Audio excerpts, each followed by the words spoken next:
a service of CNC Worldwide.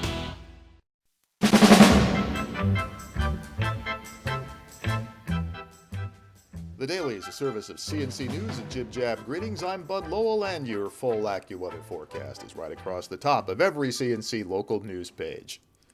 A second statewide poll shows Governor Andrew Cuomo has lost popularity since passage of the New York Safe Gun Control Law, but well over half of New York voters still approve of it. This is from the Quinnipiac University poll, released Tuesday morning. The findings are similar to the Siena College poll that came out last week.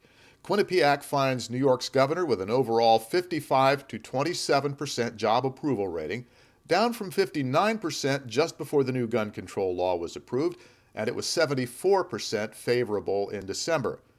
Where Governor Cuomo really loses post-NY-SAFE is with the Republicans. Last summer, GOP voters liked Cuomo by 69 to 19%, based on his more business-friendly policies and enactment of the state property tax cap. Now they disapprove of him, 49 to 38%. Statewide, the ban on sale of so-called assault weapons does have the support of a solid majority, 64% of registered New York voters to 31% who oppose it. If you look only at upstate New York, though, voters disapprove by 55 to 35%.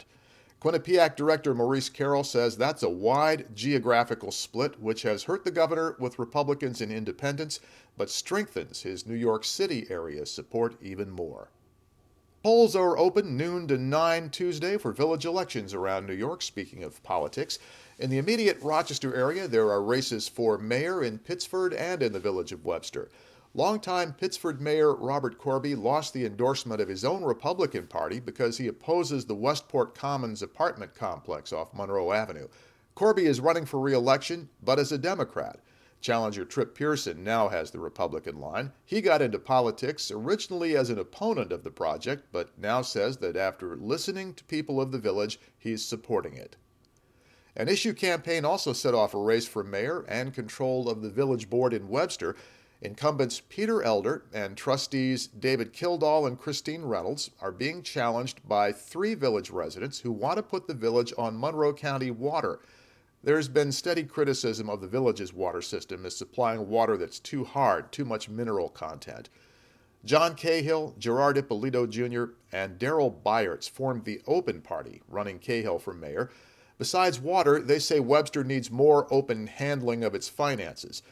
The incumbents say the real issue should be that Webster has the second lowest property taxes of any village in Monroe County and actually turns a profit on its water system. The Rochester Police Department has sent out a letter to people identified as gang members advising them that they're being targeted. Chief James Shepard has also had this letter distributed around city neighborhoods where gangs are known to operate. And it begins, I'm sure you are aware of intensified law enforcement activity focused on you, your friends, or others close to you.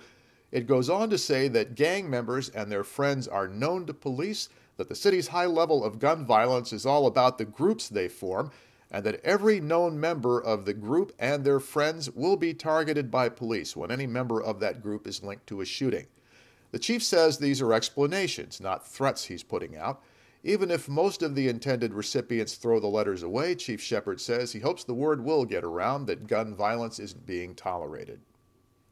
A Greece student has pleaded not guilty to a 3-count federal indictment that accuses her of supplying 2 of the guns involved in the fatal Christmas Eve ambush of the West Webster firefighters.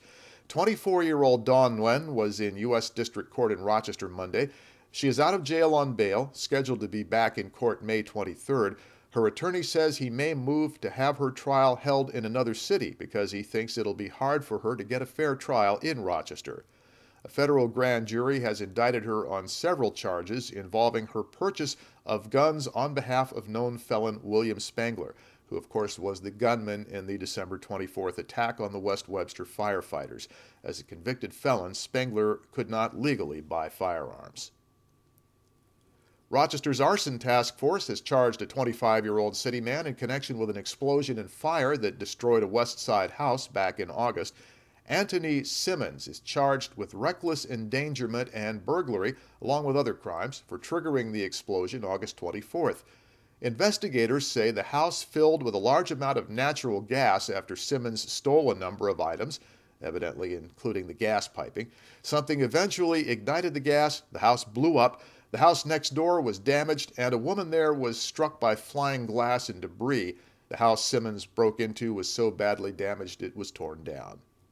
NFL ownership has signed off on the lease and the renovation deal for Ralph Wilson Stadium, one of the final hurdles before the Buffalo Bills can get the renovations of their home beginning later this year. The state, Erie County, and the Bills' ownership reached agreement in December on a 10-year lease that keeps the Bills in Buffalo and modernizes the stadium. The league approved the deal at the ownership meeting in Phoenix Monday night. Now all it needs is final approval from the Erie County Legislature and the New York State Legislature. The stadium package is part of the governor's budget, which is being worked out in Albany. To the left of the player window are links to these and other stories, and at the bottom of the page in the gray bar, links you can use to post news and information directly to us. Share your contributions because that helps determine what we're able to cover for you and what you think's important on CNC Local News. So the next news is as it happens, updates are as necessary, and I'm Bud Lowell, CNC News.